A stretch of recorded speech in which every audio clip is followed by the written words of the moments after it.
Hi friends, welcome to this week's reading vlog. I am super duper excited for this week's reading vlog because we're going to be doing some cozy reading and some fun new cozy hobbies, and I cannot wait to show you what we're going to be doing. But first, hi, my name is Lindsay. I post all kinds of bookish content like reading vlogs, TBRs, book hauls, reading wrap-ups. So if you want to follow along, please subscribe because I really appreciate it. But first, let's talk about the books that I'm reading this week. I also want to talk about the book that I just finished, which is The Frozen River by Ariel Lawn. I really love this book. I ended up rating it 4.5 stars. It is a historical fiction novel that follows a real life person named Martha Ballard, and she is a midwife in the late 1700s. And basically this book follows kind of a few months in her life as a midwife where she is kind of involved in this murder slash SA trial, and she is used as a witness to protect her patients, protect her family. And you go on this really amazing journey of her just like stepping into her feminism and just becoming this incredible midwife and incredible friend. And I just really loved it. I thought the writing was absolutely incredible. I think that it is such an important novel, and I'm really glad that Ariel Lawn brought Martha Ballard to life because, you know, we would have never known about her if she wouldn't have. So I really love this one. I highly recommend this book, and I think that you're absolutely going to love it if you read it. And then the two books that we're reading this week, I don't know if I'm going to finish my audiobook,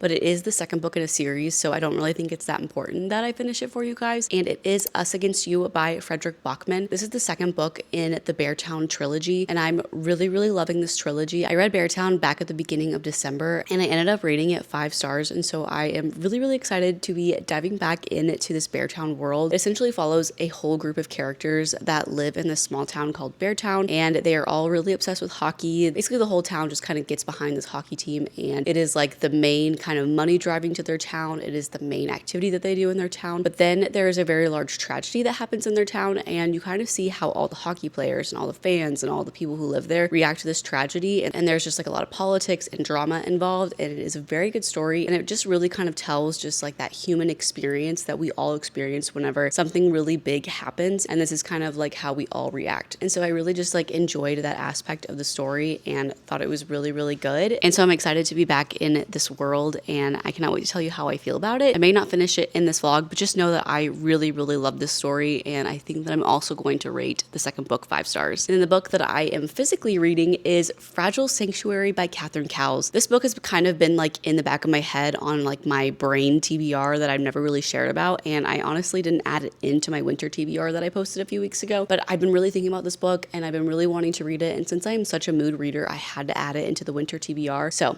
we are definitely going to be finishing and reading this book this week. This book is the first book in the Sparrow Falls series, and it's kind of like this whole interconnected standalone series of romances that also have suspense in them, which is really fun and actually something that I've never read before. I always just kind of read just a romance book or just a suspense book, so it's really fun to have 2 genres in one book that I really like. And Fragile Sanctuary follows our female main character Rhodes, and she has a really large tragedy that happens like right at the beginning of the book and really shapes her and kind of takes her away from this small town. And then you kind of fast forward in the future, she is coming back into the small town and trying to rebuild her life. And then our male main character, he is kind of working on the house that she is going to be living in while she's there, so they get to know each other like that. He is also her brother's best friend, so you have that really fun trope in it. And there's also suspense going on in this book. I feel like if I tell you what the suspense is in this book, it'll kind of give away like parts of the book, so I don't want to tell you, but just know that it really affects our 2 main characters a lot, and so it is definitely going to be something that will be very interesting that happens in this book, and I'm really loving it. I'm about 40% of the way through, and I cannot wait to read it and finish with you guys. But today we are going to a needlepoint store, and I'm going to be starting this like brand new hobby of needlepointing, so come along with me to go do those things and start my needlepoint journey, and hopefully listen to my audiobook while I start that and read my actual book, and I cannot wait to bring you guys along on this little journey. I will see you then.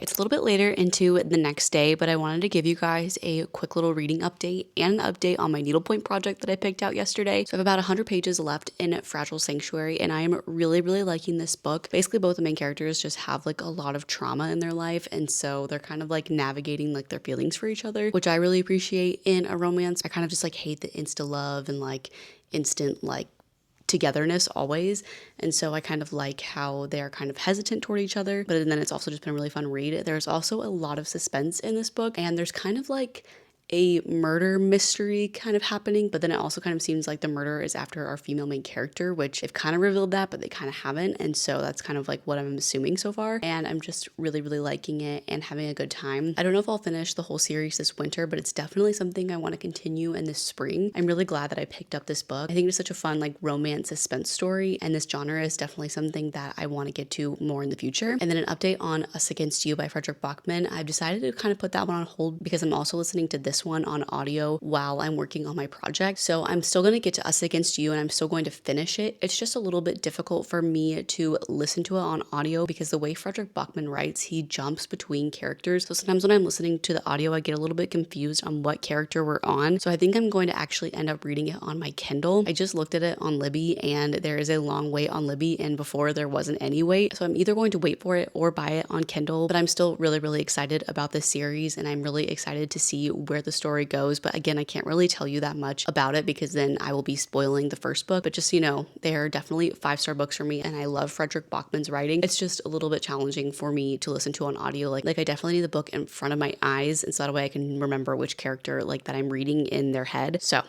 that's kind of where I'm at on that. And then a quick update on my needlepoint project that I picked out. I picked out this really cute little palm trees sunset. You can kind of turn this into an ornament. You can turn it into a coaster. You can frame it. I think I'm either between framing it or a coaster just because this doesn't really give like Christmas ornament to me, but I'm really liking it. I've worked a little bit on the yellow and the white. Once I finish the yellow, I'm going to go back to the white because I've learned that you should do lighter colors to darker. Because if you're threading the lighter color next to the darker color, I've learned that it can like bleed through on the lighter color. That's kind of where I'm at. I'm just doing the most basic stitch. It's actually so much fun to do while listening to an audiobook. So I highly recommend this little hobby if you like listening to audiobooks. It is an expensive hobby, but it's really cute and I'm excited to get to the final project. I'm just doing the most basic stitch right now, but honestly, once I get to another color, like the pinks, I might do a more fun decorative stitch. I haven't decided yet, but I feel like I'm already mastering the most basic stitch and I'm really liking that. So I'm going to continue to work on this and continue to read Fragile Sanctuary and update you guys when I finish it. But I only have 100 pages left, so I honestly think I can finish it tonight while listening to my audiobook and working on the project. But then also sometimes I just like to read the book too. So I will definitely update you guys later on my feelings of the first book in the Sparrow Falls series.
I'm all finished with Fragile Sanctuary, and I'm kind of in between the 3.75 range and 4-star range for my rating, and I just really liked it. I thought it was a very cute read, but also just really suspenseful with kind of like this sort of mystery / murder going on in the story. There were some really cheesy parts in the book, but that was truly what I was expecting from this book. Like, it just kind of gives off like those cheesy type of vibes for the romance, but I do really enjoy that in a romance book, and it was a really good break from all the kind of very serious books that I've been reading recently. And I did appreciate the topics of grief in this book. I always really love that in a story because I heavily relate to that. I would definitely recommend this book if you are in for a fun romance, but also something that will keep you on your toes and has a little bit of cheese factor, but also gives you that emotional depth. I really don't like it whenever a story is just spice or just in general a very cheesy romance. I like it whenever our characters have emotional depth to them, they have a backstory, and this book definitely gave that to us. I am excited to read the rest of the books in the series. Again, probably probably more in the springtime. Definitely recommend this book if you are looking for a romantic suspense. It was a little different than the normal romances I usually read, so I really liked that. And then quick little update on my needlepoint project that I started in this vlog. I already have the entire yellow section done and still just have that little bit of the white section done in the palm tree. I'm going to finish the palm tree next and then work on the rest of the background. I really love this little project that I'm doing. I cannot wait to do more needlepoint. I'm learning so much as I go along. I'm just sticking to like the one kind of basic stitch. It's been really fun, and I cannot wait to go back to the needlepoint store and get more projects to work on, but definitely want to get some more progress in this before I go back, even though it is kind of already super addicting to shop for. But we gotta chill, we gotta work on this and finish this. I'm still deciding what I want to do with it. I think I'm gonna frame it at first, and then if I find more canvases that are similar to it, then eventually make it into coasters. But I'll let you guys know later what I decide to do with it. And then quick update on Us Against You by Frederick Bachman. I did put it in a hold on Libby so that way I can physically read the book along with listening to the audiobook. The audiobook is on Spotify Premium, so if you've been wanting to listen to it, highly recommend reading Beartown and then listening to Us Against You. But I just love Beartown so much, and I want to be fully immersed in the story, and I don't think I could just do it with just the audiobook. So I will wait for my book to come on Libby so that way I can continue the series. But I think in my next vlog, I'm going to step more out of my comfort zone in my reading journey and read some historical fiction. But I think that is the end of this vlog. Thank you so much for reading with me this week and starting our new project together, and I will see you guys in the next video. Bye!